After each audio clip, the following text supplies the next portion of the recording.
عمل کے لیے ایک روانی کا دستور ہے، لیکن فخر پر اور تکبر پر جو میری تحقیق ہے، اور میں سمجھتا ہوں کہ اللہ کے فضل سے اس تحقیق کو چیلنج کرنا بھی مشکل بات ہوگی، آسان بات نہیں ہوگی۔ تکبر عربی ادب کا لفظ ہے، کوئی ایسے کسی اناڑی آدمی کا لفظ نہیں ہے، باب تفاعل ہے۔ جو بڑائی کسی میں موجود نہ ہو اس کا اظہار کرنا تکبر کہلاتا ہے۔ جو بڑائی کسی میں موجود نہ ہو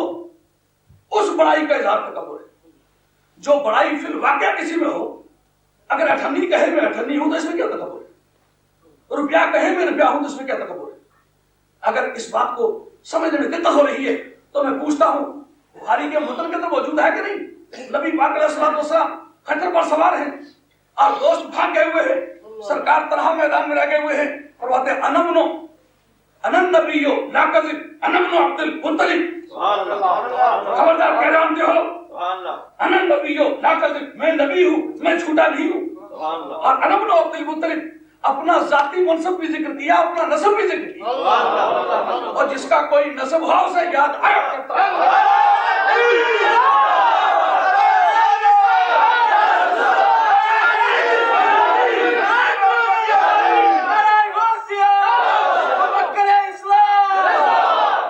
فرصت میں سن لینا، طویل ہے داستہ میری۔ میں آپ سے پوچھتا ہوں، امام حسین سے زیادہ کوئی دانا راز ہے دین کا؟ جب میدان کربلا ہے تو دشمنوں کے مقابلے میں کھڑے ہو کے کہتے کہ نہیں کہتے؟ انا ابن علی الحبر من آل ہاشمی، انا ابن علی الحبر من آل ہاشمی وفانی بہذا مفکرن حین اول، میں اس علی کا بیٹا ہوں جو آل ہاشم میں سے ہے کہ نہیں؟ میں نے عرض کیا ہے کہ تکبر میں اور فخر میں کیا فرق ہے، کیونکہ ایک علمی بات ہے کہ آدمی تکبر کو فخر سے اور فخر کو تکبر سے تعبیر کرے گا۔ تکبر کی پہلی بات، تکبر کے معنی ہوتے ہیں بڑا بننا۔ مشکل یہ ہے کہ عربی کی بات کو تعبیر کرنے کے لیے عربی کا علم چاہیے، کیونکہ یہ عربی کا لفظ ہے، اس لیے آپ کے دماغ میں اس بات لانا ضروری سمجھتا ہوں۔ تکبر کے معنی ہوتے ہیں وہ بڑائی جو فی الواقع اس میں نہیں ہے وہ ظاہر کرے، اس کا نام ہے تکبر۔ پھر واقعہ وہ ایک خوبی رکھنے والا انسان نہیں ہے تو خوبی رکھنے کا دعویٰ کرے، پھر واقعہ اس کی نسب ایسی نہیں ہے وہ اس نسب کا دعویٰ کرے، سید نہ ہو تو سید ہونے کا دعویٰ کرے، عالم نہ ہو علم ہونے کا دعویٰ کرے، کوئی بات اس میں خوبی کے طور پر نہیں ہے اس خوبی کا وہ دعویٰ کرے، اس کا نام تکبر ہے۔ جہاں تک پھر واقعہ کسی خوبی کا ہونے کا سوال ہے تو تخصیص نعمت کس بات کا نام ہوگا؟ یہ اللہ تعالیٰ کی نعمت بیان کرنا۔ قرآن نے کہا اما بنعمت ربک فحدث۔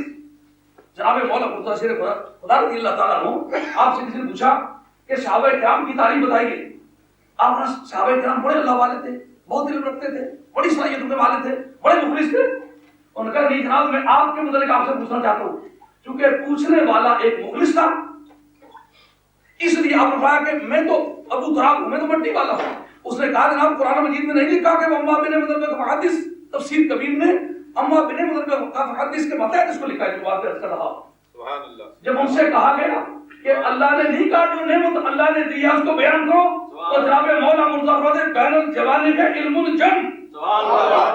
میرے ان دو پہلوؤں کے درمیان سمندر کا ساحل ہے۔ فاسألونی ما تشاءون الی یوم القیامہ، جو پوچھنا چاہتے ہو تم پوچھتے ہوئے تھک جاؤ گے، میں بتاتے ہوئے نہیں تھک جاؤں گا۔ نعرہ تکبیر، نعرہ رسالت، نعرہ حیدری، نعرہ غوثیہ، مفکر اسلام۔ اور حضرت امام حسین رضی اللہ تعالیٰ عنہ جب اکھاڑے میں اترے ہوئے ہیں تو اکھاڑے میں اترتے ہوئے سامنے چونکہ منکرین ہے، فخر کے اظہار کا وقت اس وقت ہوتا ہے جب سامنے کوئی انکار کرنے والا، مثلا ایک شخص ہے وہ علم رکھتا ہے اور مقابلے میں آنے والا اس کے علم کا انکار کرتا، اس وقت اس کا حق بنتا ہے کہ وہ فخر کی بات کرے۔ ایک آدمی سید ہے، مقابلے میں کوئی انکار کرتا ہے کہ تو سید نہیں، اس کو حق ہے کہ وہ فخر کرے۔ کوئی مرتبہ کسی کے پاس رب نے اس کو دیا ہے، اس کا منکر انکار کرے تو اس کا حق ہے اس کا اظہار کرے۔ مثلا حضرت امام حسین رضی اللہ تعالیٰ عنہ میدان کربلا میں ایک برتری کے مدعی تھے، انہوں نے یہ کہا گو مسلمانوں، جانتے ہو نماز میں جس ذات پر درود پڑھتے وقت یوں کہتے ہیں اللہم صلی علی محمد وعلی آل محمد، یہ میں اس آل میں سے ہوں جس کو دوش مصطفیٰ پر تم نے بیٹھے ہوئے خود دیکھا تھا، میں وہ حسین ہوں۔ یار نسب کسی کی ہو تو یاد آنے والی چیز ہے. اس کو تکبر نہ کہو, اس کو حقیقت حال کا اظہار کہو. حضرت امام حسین رضی اللہ تعالیٰ عنہ اکھاڑے میں کھڑے ہو کر کہہ رہے ہیں میں فاطمہ کا بیٹا ہوں, میں سیدنا عالم علیہ السلام کا فرزند ہوں. جس پر درود نہ پڑھو تو تمہاری نماز نہیں ہوتی. آل کا اطلاق قلیل کثیر سبھی پر آتا ہے, اس میں جنس ہے. کسی سے پوچھئے,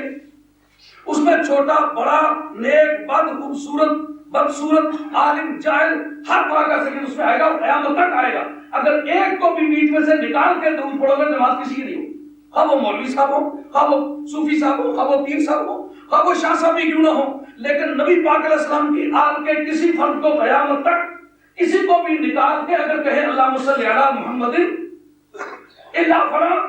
فلاں کو نکال کے تو کسی کی بھی نماز نہ ہوگی. خواہ وہ صوفی صاحب ہو, خواہ وہ پیر صاحب ہو, خواہ وہ شاہ صاحب ہو, خواہ وہ کوئی. حضرت امام حسین رضی اللہ عنہ کا دعویٰ تھا کہ ابھی تم نے نمازیں پڑھی ہیں, نمازوں کے اندر مجھ پر درود پڑا ہے اور اب مجھ پر تیر برساتے ہو. اس وقت انہوں نے کہا ہم تیری کسی برتری کو نہیں مانتے. جب یہ بات کہی تو امام حسین رضی اللہ تعالیٰ نے فرمایا انا ابن علی الحبر من آل ہاشمی. یاد رکھو مسلمانوں, کل قیامت کے میدان میں حسین کے نانے کے سامنے جا کے کھڑا ہونا ہے. یہ ساری زندگی کی دھڑا بندیاں یہ ساری کافور ہو جائیں گی. اس مقام پر جس ذات پاک نے کام آنا ہے وہ حسن حسین کا نانا ہے. اور قیامت تک آنے والی اہل بیت کو سرکار نے فرمایا میں دیکھوں گا کیا فتخلفونی فی اولادی, میری اولاد کے بارے میں تمہارا کیا موقف ہوگا, میں دیکھوں گا میرے باپ تم کیا کرتے ہو. امام حسین رضی اللہ عنہ فرمانے لگے انا ابن علی الحبر من آل ہاشمی کفانی بہذا مفخرا حین اذکرہ. کہا میں علی مرتضیٰ کا بیٹا ہوں جو آل ہاشم میں سے ہے, پہلوان بھی ہے, جس وقت پہلوان ہے اسی وقت عالم بھی ہے, جس وقت عالم ہے اسی وقت صحابی بھی ہے, جو صحابی ہے اسی وقت آل بیت میں سے بھی ہے. کفانی بہذا مفخرا حین افخر, جب بھی کبھی میں فخر کرنا چاہوں اور کوئی جملہ نہ بول سکوں, صرف یہ کہہ سکوں میں علی کا بیٹا ہوں تو یہی بس ہے, پر اس پر بس نہیں کرتا. فرماتے ہیں جدی رسول اللہ اکرم محمد شاہ, میرا نانا سارے رسولوں کا سردار, ساری انسانیت کا سردار, جو کائنات میں جس نے قدم رکھا ہے نا سب سے جو بڑا ہے, جس کی شخصیت بڑی ہے وہ میرا نانا ہے. فکر کے نہیں کر رہا ہے کون؟ امام حسین. اور کہاں کر رہا ہے میدان کربلا. فخر کا ایک استعمال ابھی میں وہ حدیثوں پر آتا ہوں جو پروفیسر صاحب نے فخر کے طور پر پڑھی اور اس آپ سامنے عرض کرتا ہوں کہ وہاں فخر کے کیا معنی ہے. یاد رکھیں حضرت امام حسین رضی اللہ عنہ سے زیادہ ملت اسلامیہ نے حضرت کے بعد کوئی عالم نہیں پیدا کیا. اور امام حسین کھڑے ہو کر کے کہہ رہے ہیں وہ جدی رسول اللہ اکرم محمد شاہ, وہ جدی رسول اللہ اکرم محمد شاہ, وہ نحن سراج اللہ فی الناس یظہر. میرا نانا سارے کائنات کے نبیوں رسولوں کا سردار ہے اور ہم وہ چراغ ہیں اللہ کا کہ ہم جلیں گے تو کائنات میں روشن. اس سے اس کی اشارہ تھا کہ جاتے وقت حضرت سیدہ خاتون جنت کے لگتا ہے جگر کو, خاتون جنت کو نبی پاک علیہ السلام نے اپنے گھر کو قرآن مجید ان کی گود میں رکھ کے فرمایا میں تم میں دو بلند پایا چیزیں چھوڑ کے جا رہا ہوں جس پر مسلمانوں آپ کی ہدایت کا دار و مدار ہے. نہ وہ کوئی مکتب ہے, نہ کوئی وہ مدرسہ ہے, نہ کوئی صوفی ہے, نہ کوئی پیر ہے, نہ کوئی علاقہ ہے, نہ کوئی قومیت ہے, نہ کوئی قبیلہ پروری ہے. اس کا دار و مدار آل بیت رسول اور کتاب اللہ ہے. وقت سعلا کتاب اللہ ورغب فیہ. نبی پاک علیہ السلام نے کتاب اللہ کی خوبیوں پر متوجہ کیا. یہی وجہ ہے کہ امام بخاری رحمۃ اللہ علیہ المفرد کے اندر لکھا کہ جس وقت آپ بچے کو آپ تعلیم پر لگائیں تو ایک طرف اس کو آپ پہلے قرآن عظیم سکھائیں اور قرأت قرآن پاک کے ساتھ ساتھ ادب آل بیت سکھائیں, کیونکہ ادب آل بیت کے بغیر قرأت سینے میں نہیں اترا کرتی. قرأت قرآن پاک کا جو صحیح مقام ہے وہ ملے گا اس وقت جب آل بیت رسول سے رابطہ قائم ہو. تو امام حسین رضی اللہ عنہ صرف اس پر فکر نہیں کرتے, فرماتے ہیں وہ فاطمہ امی صلالۃ احمد وعمی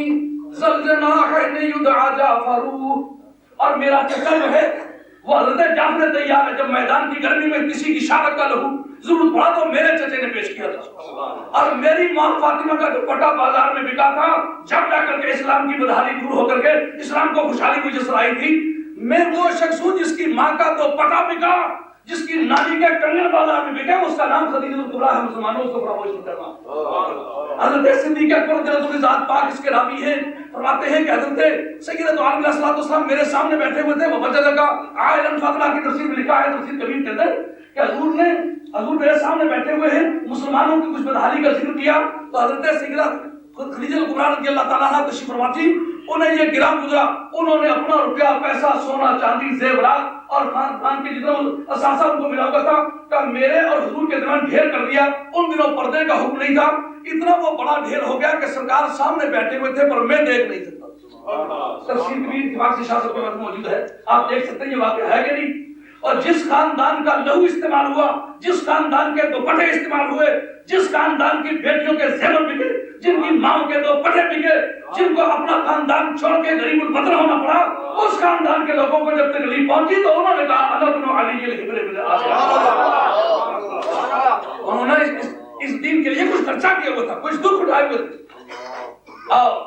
فخر کی بات حضرت نبی کریم علیہ السلام، بخاری کا متن ہے، چھوٹی موٹی کتاب کا ذکر نہیں،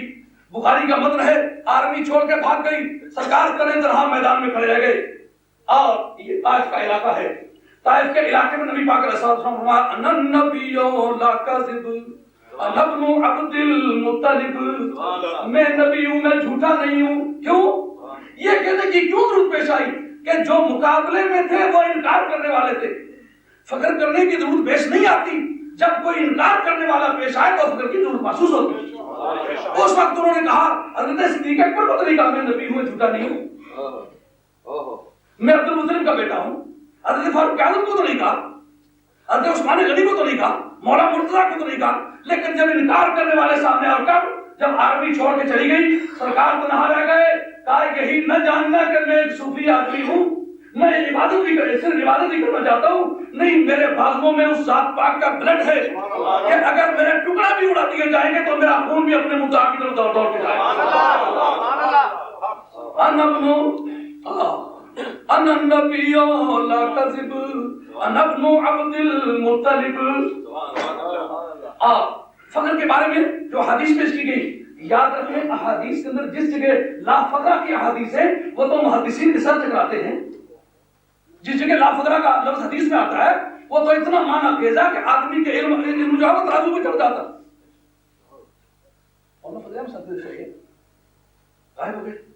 بڑی قیمتی بات تھی، بڑی قیمتی بات تھی،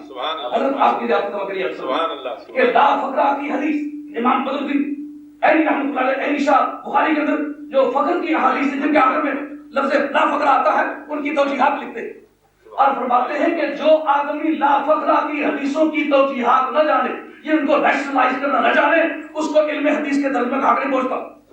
مثلا سرکار فرماتے ہیں انا امام المرسلین ولا فقرہ، میں رسولوں کا امام ہوں پر فخر نہیں کرتا۔ کیا بات؟ یہ ایک استعمال ہے فخر کا، لا فقرہ میں نہیں فخر کرتا، میں رسولوں کا امام ہوں پر فخر نہیں کرتا۔ امام بدر الدین عینی شرح بخاری کے اندر اور حضرت عبداللہ علی قاری رحمۃ اللہ علیہ نے مرکات شریف مشکات کے اندر اس پر توضیح کی ہے۔ فرمایا کہ حضرت سیدنا علیہ السلام کا یہ کہنا کہ میں رسولوں کا امام ہوں پر اس پر فخر نہیں کرتا، اس کے کیا معنی تھے؟ فرمایا براہ راست بظاہر ایسا لگتا تھا کہ جو مردے زندہ کر لیتا ہے اگر اس کا بھی کوئی امام بن جائے تو بات تو فخر والی ہے۔ جو آدمی اپنا ہاتھ نکالے اور رات کی روشنی میں اجالا کر دے، اگر اس کا کوئی آدمی امام بن جائے تو فخر کی بات تو ہے۔ اگر آگ کے شعلوں پر قدم رکھے اور اس کو گلزار میں تبدیل کر دے، فخر والی بات تو ہے۔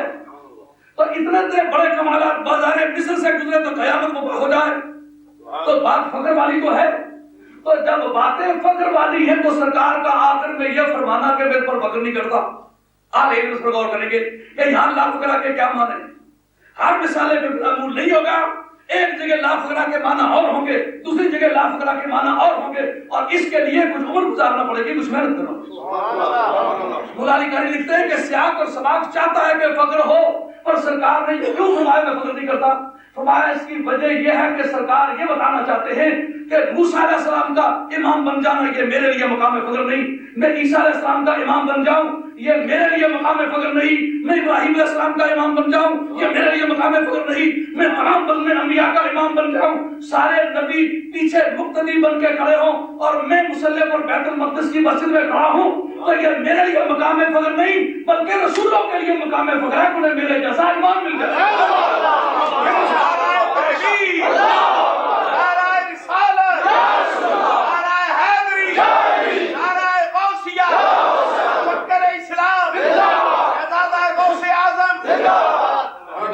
درود پیش آئی، اس لیے درود پیش آئی کہ سننے والے لوگوں کی یہ بات یہودیوں تک بھی جانی تھی، یہ بات نصرانیوں تک بھی جانی تھی، مگر مقامی طور پر نبی پاک علیہ السلام کے غلام بھی تھے۔ کہا کہ اگر کوئی منکر ہوتا تو میں فخر کرتا، پر ماننے والے سامنے موجود ہے اس لیے کہتا ہوں میں فخر نہیں کرتا، فخر وہ کرے جنہیں میرے جیسا امام ملا۔ یہ معنی ہے اور جو حضرت سرکار تاجدار مدینہ علیہ الصلوۃ والسلام فرماتے میں اللہ کا محبوب ہوں اور اس پر فخر نہیں کرتا، اس کے معنی اور ہے۔ دوسری جگہ فخر جتنی بھی فخر والی حدیث ہے سب کے الگ الگ معنی، یہ جاننا پڑے گا، اس کے لیے محنت کرنا پڑے گی۔ جس جگہ فرمایا کہ میں اللہ کا حبیب ہوں میں پر فخر نہیں کرتا، فرمایا دراصل حبیب ہونا ایک ایسا مرتبہ قابل فخر تو ہے، لیکن یہ کیوں فرمایا خدا کی قسم بے شک آپ مجھ سے ناراض ہوں، لیکن پوری زندگی میں یہ بات جملہ آپ نے سنا میری گردن مار دی، کبھی نہیں سنا۔ ویسے آستین نے چھان لینا، کسی کو برا سمجھنا، یہ تو ایک ایسی اتفاق کی بات ہے، سرکار تاجدار مدینہ علیہ السلام کو لوگوں نے مارنے کی کوشش کی تھی، کچھ بھی ہو جائے بات کو سمجھو، غور کرو اور انصاف سے کام لو۔ زندگی اپنی والدہ صاحبہ کی گود سے چل کر کے گزری ہوئی رات تک باقاعدگی سے کام کیا ہے، یہ میرے ساتھی ہیں۔ ان سے پوچھو، یہ مجھ سے عمر میں بہت چھوٹے، میں ان سے پہلے کا فارغ التحصیل ہو کر انہوں نے اپنے کام شروع کر دیے اور میں بدستور ابھی تک طالب علم ہوں، ابھی کچھ 6 مہینوں میں ابھی چارپائی ہوئی تھی۔ دوستوں کبھی وقت گزر جائے گا، وقت کو آئے گا تو مسلمان یاد کریں گے۔ سمجھ والی بات ہے بڑی قیمتی، یعنی جس سرکار نے فرمایا میں فخر نہیں کرتا، میں اللہ کا حبیب ہوں پر فخر نہیں کرتا، اس جگہ فخر کے معنی اور کیا معنی؟ معنی یہ ہے کہ جس وقت کوئی اپنی عزت کی انتہا کو پہنچتا ہے نا تو وہ کہتا ہے وہ بڑی بات ہو گئی، میں اس منزل پہ پہنچ گیا، یہ فخر والی بات ہے۔ سرکار نے فرمایا مجھے اللہ نے اپنا حبیب بنایا ہے، پر جس درجے پر فائز ہوا کہ میرا آخری درجہ ہوتا فخر کرتا، یہ آخری درجہ نہیں بلل آخرت و خیر لک من الاولی، تم دن بدن تیرے مرتبے بڑھتے چلے جائیں گے، دنیا کی تعبیرات عاجز آ جائے گی، تیرا مرتبے کی ترقی کبھی نہیں ہوگی۔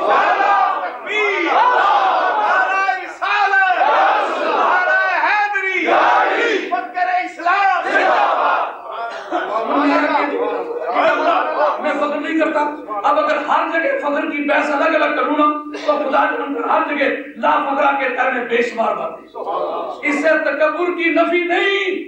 اس سے مراد ایسی بات ہے کہ اس سے یا تو فخر کریں وہ کہ جن کو میرے جیسا امام ملے، یا فخر کرے وہ جس کا مرتبہ رک گیا ہو۔ میں تو ستاروں سے آگے جہاں اور بھی ہے ابھی عشق کے امتحان، اور ہر روز نیا طور نئی برق تجلی، دن بدن میرا معاملہ بڑھتا چلا جا رہا ہے، جب آخری منزل پہ رکیں گے تو جب جا کے فخر کریں گے کہ اب آخری سیڑھی پر آ گئے، نہ آخری سیڑھی آئی نہ ہم فخر کریں۔ اللہ اب اس فخر پر چاہے تو بہت وقت نکل جائے گا، میں سمجھتا ہوں آپ نے صبح کام پر بھی جانا ہے، البتہ چند باتیں اس وقت سن لیں کہ جو برداشت کی بات ہے، آپ کوئی بات کریں میں معاف کر دوں،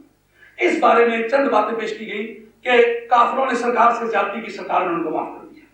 یہودیوں نے سرکار سے زیادتی کی، انہوں نے انہیں معاف کر دیا۔ اس بارے میں کنفیوژن پیدا ہو جاتی ہے کہ جو بھی کسی کے ساتھ زیادتی کرتے اس کو معاف کرنا چاہیے۔ اس کنفیوژن کو دور کرنے کے لیے میں چند ضابطے آپ کے سامنے پیش کرتا ہوں جو آپ ذہن میں رکھ لیں تو آپ کو پوری زندگی میں یہ کنفیوژن کبھی نہیں ہوگی کہ معاف کروں یا نہ کروں۔ اس سلسلے میں ایک بات یادگاری بات ہے، سرکار تاجدار مدینہ علیہ السلام کو جب کفار نے پتھر مارے، سرکار نے کہا اللہم اہد قومی فانہم لا یعلمون، مولا کریم میری قوم کو چشم بصیرت عطا فرما،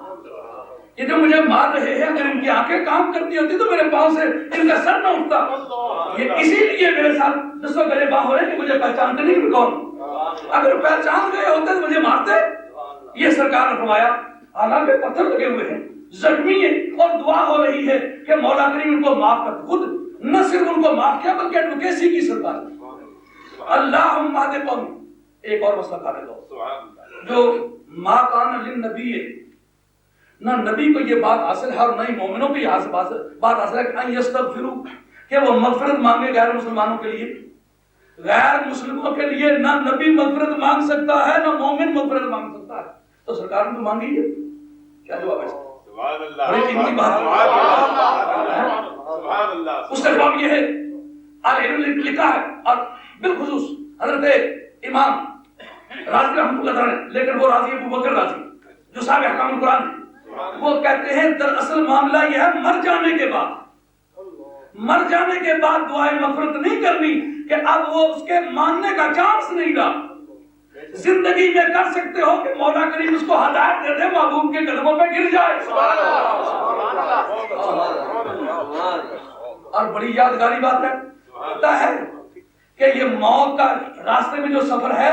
اگر بے ایمان ہے تو موت اس کے توبہ کے راستے میں حائل ہو گئی، اب کوئی چانس نہیں رہا، اور اگر ولی ہے تو اب ولایت اس کی جو ہے انشورڈ ہو گئی ہے، اس کے بعد کوئی خطرہ نہیں رہا۔ یہی وجہ ہے کہ قرآن مجید میں جو تعلیمات دی ہیں اس میں یہ بتایا گیا ہے، وقال لهم نبيهم ان آیت ملکہ ان یاتیکم تابوت، مولانا آپ لوگوں کی جانتے توقع ہے کہ مولا کریم نے فرمایا کہ وہ بادشاہی تمہیں ملنے والی ہے، لیکن یاد رکھو کس وجہ سے ملنے والی ہے، ایک نبی کے جوتے تمہیں ملنے والے ہیں، اور نبی کے جوتے کو نبی سے وہ نسبت ہوتی ہے جو اولاد نبی کو نبی سے ہوتی ہے۔ اگر جوتا ملے تو حکومت ملے گی، تو اولاد نبی مل جائے تو کیوں حکومت نہ ملے گی؟ مگر جو چلے گئے تھے ان کے بارے میں ذکر کیا، مما ترک آل موسیٰ و آل ہارون، ان کو آل موسیٰ نے چھوڑا ہوگا اور آل ہارون، کیا مطلب؟ اگر صندوق کسی اور کی معرفت ملے تو ممکن ہے وہ سمگل کیا ہوا صندوق ہو، ممکن ہے کوئی غلط ہو۔ یہی وجہ ہے کہ چشتی، قادری، نقشبندی، سوربندی،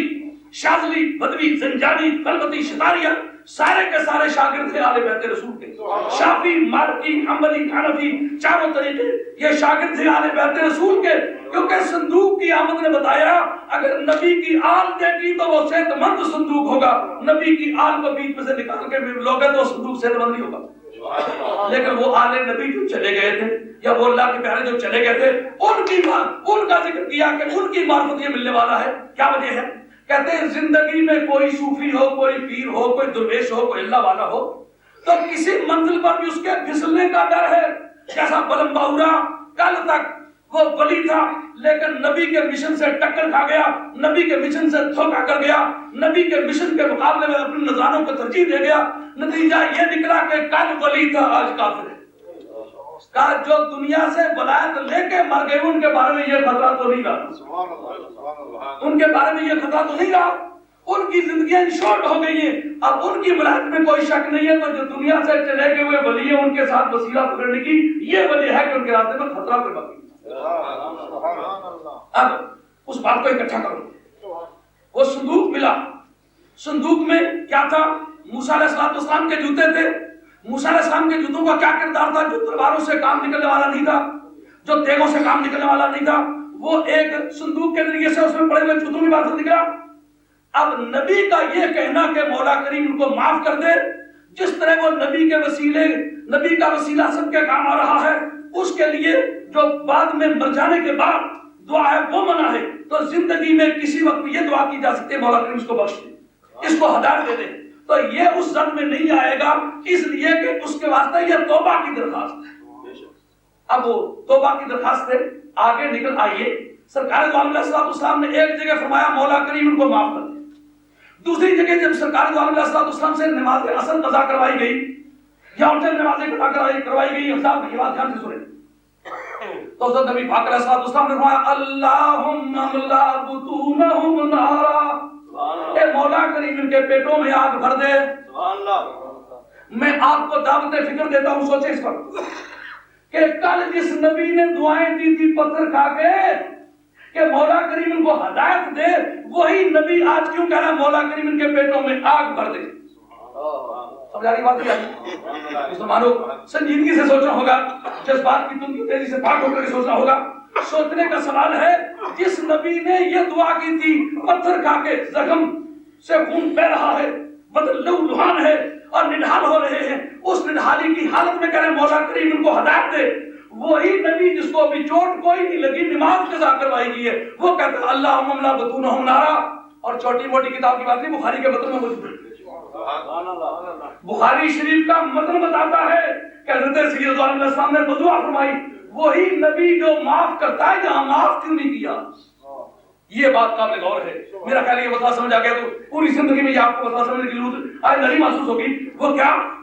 اصل میں جس جگہ پتھر کھا کے دعا دی تھی وہ وقت تھا کہ بدن حضور کا تھا اور پتھر مارنے والا بندہ خدا کا تھا کہا مولا کریم بدن میرا ہے بندہ تیرا ہے اس نے میرا نقصان کیا تیرا سمجھ کے اسے معاف کرنا ہاں مقابلے میں دوسری جانب یہ صورتحال ہے کہ جنہوں نے نماز کروائی ہے رشتہ دار میرے ہیں پر منکر تیرے رشتہ دار میرے ہیں پر منکر تیرے ہیں حق انہوں نے میرا ضائع نہیں کرا تیرا حق نماز تیری ہے رشتہ دار میرے ہیں جس میرے نے بھی تیرا حق ضائع کروایا ہے میں اپنا ہونے کے باوجود اس کو معاف نہیں کروں گا اس جگہ امام راضی نے ایک کنکلوژن دیا ہے وہ کہتے ہیں دراصل معاملہ یہ ہے اپنا حق معاف کر دینا یہ فراغ دلی ہے اور محبوب کا حق معاف کر دینا یہ بے غیرتی ہے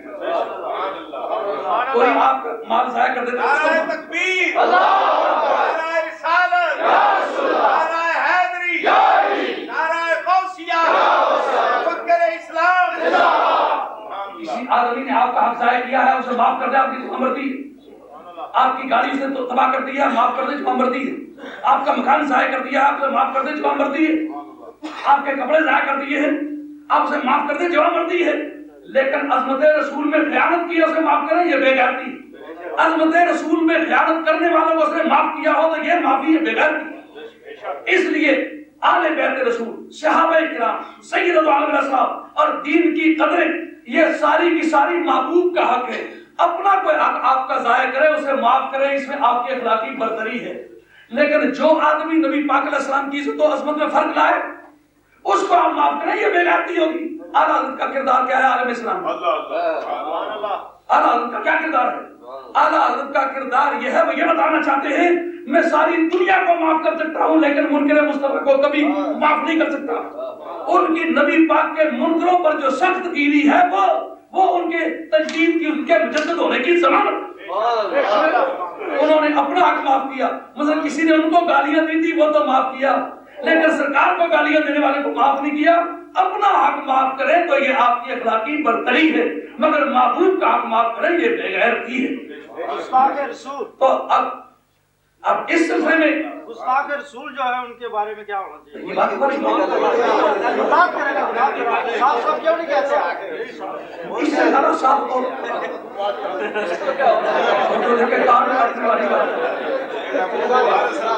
نعرہ تکبیر نعرہ رسالت نعرہ حیدری